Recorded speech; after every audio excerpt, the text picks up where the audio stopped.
जी हाँ, नमस्कार। Newsletter with Rakesh Ranjan में आपका स्वागत है। मैं आपके सामने हाजिर हूँ कॉरपोरेट लूट के जो तरीके हैं वह बताने के लिए। इस पर पैनी निगाह डाली है हेमंत कुमार झा ने। हेमंत कुमार झा पाटलिपुत्रा यूनिवर्सिटी में असिस्टेंट प्रोफेसर हैं। वे पढ़ाते तो हिंदी हैं, लेकिन पत्रकारिता को लंबा समय देने के कारण उनकी लेखनी तमाम विषयों पर होती है और वे बहुत तरीके से उसे देखते, समझते और लिखते हैं। वे लिखते हैं कि कॉरपोरेट लूट के कई तरीके, कई चेहरे हैं। कुछ तो बेहद दिलचस्प हैं, होशियारी से भरे हुए तरीके। आप इन्हें सातिराना तरीके भी कह सकते हैं। सितम यह है कि इस लूट में सरकार केवल मुख्य दर्शक नहीं बल्कि सहयोगी है। जैसे निचले तबके के कर्मचारियों से जमकर काम लेना, उन्हें बेहद कम वेतन देना, इतना कम कि नौकरी करने, मेहनत करने के बाद भी आदमी गरीब ही रह जाए, अधिकतर तो निहायत ही गरीब कहलाए। फिर अपनी निहायत ही गरीबी के कारण वह सरकार के गरीब कल्याण कार्यक्रमों में आवेदक बन जाए। अब चूँकि सच में वह बहुत गरीब है, तो सरकार को उसको मुफ्त के अनाज, उसके बच्चे को गरीब वाली छात्रवृत्ति सहित अन्य कई तरह के लाभ देगी। यानी एक ऐसा गरीब जिसके पास किसी कंपनी की नौकरी नहीं है, उसको जो लाभ सरकार देगी वही सारे लाभ उसको भी मिलेंगे जो किसी कंपनी में निचले तबके के पदों पर है और अपना पूरा समय उस कंपनी की सेवा में दे पा रहा है। ऐसे लोगों की संख्या लाखों करोड़ों में है। यानी काम कंपनियों का करता है आदमी, उसके दिन रात उसकी कंपनियों के नाम हैं, लेकिन उसके जीवन यापन में न्यूनतम स्तर की अनिवार्य ज़रूरतों के लिए सरकार को भारी भरकम खर्च करनी पड़ती है। यह भारी भरकम रकम मुख्यतः मध्य वर्ग की जेब से ली जाती है, ज़बरदस्ती इस तरह या उस तरह से टैक्स के नाम पर। भारत के शहर पसरते जा रहे हैं, बाज़ार बढ़ता जा रहा है। बड़ी बड़ी कंपनियों के तरह तरह के मॉल्स और इस तरह की चेन देश भर के शहरों में खुलती जा रही हैं।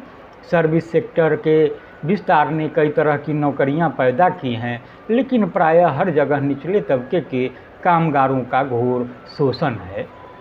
तरह तरह की कंपनियां, तरह तरह के काम, लेकिन अधिकतर नियोक्ता ऐसे ही हैं जो अपने सफाई कर्मी को, अपने सिक्योरिटी गार्ड को, अपने प्यून या मैसेंजर को, अपने सेल्समैन को या इसी तरह के दर्जनों अन्य कामों में लगे कामगारों को भरपूर काम लेने के बाद भी इतना पारिश्रमिक नहीं देते कि वह अपनी और अपने आश्रितों की न्यूनतम ज़रूरतों की पूर्ति कर सके। हालांकि इन्हीं कामगारों की मेहनत के बल पर कंपनियों को भरपूर मुनाफा होता है, इतना कि भारत में अरबपतियों की संख्या दुनिया में सबसे तेज़ी से बढ़ रही है।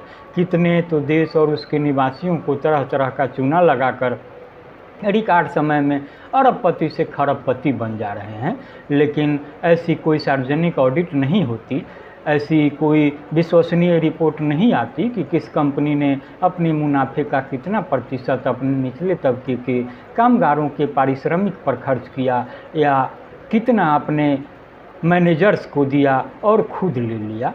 कंपनियों के मुनाफा और कामगारों के वेतन का कोई न्यायोचित अनुपात भी होना चाहिए। यह बात इस कॉरपोरेट राज्य में कौन उठाए तो कौन सुने।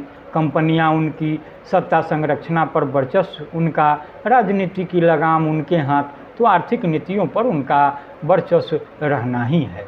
श्रम सुधार के नाम पर बीते वर्षों में श्रमिक कानूनों में न जाने कितने संशोधन किए गए। अधिकतर संशोधन ऐसे ही हैं जो श्रमिक अधिकारों को कमज़ोर करते हैं और कंपनियों की मनमानियों को कानूनी वैधता देते हैं।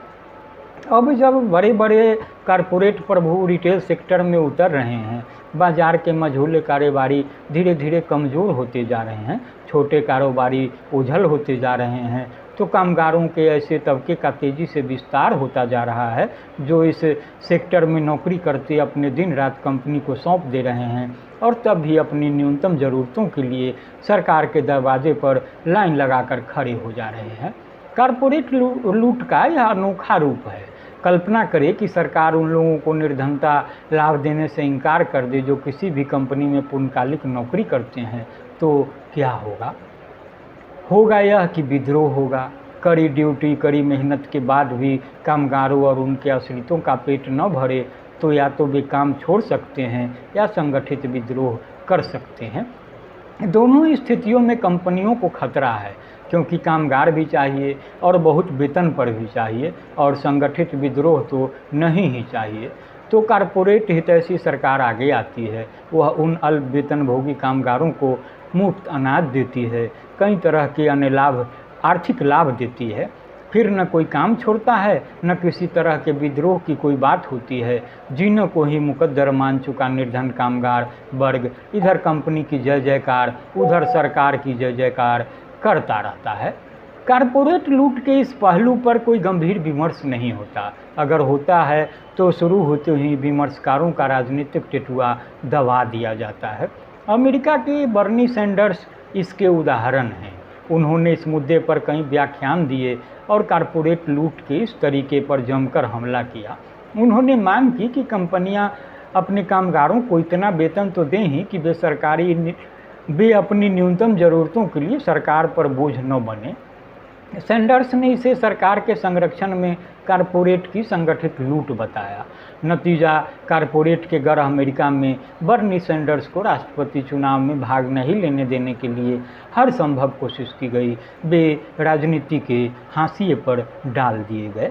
भारत में ऐसे विमर्शों की भ्रूण हत्या के लिए सरकार के अफसर, कॉरपोरेट संचालित मीडिया, IT सेल आदि सदैव तत्पर रहते हैं।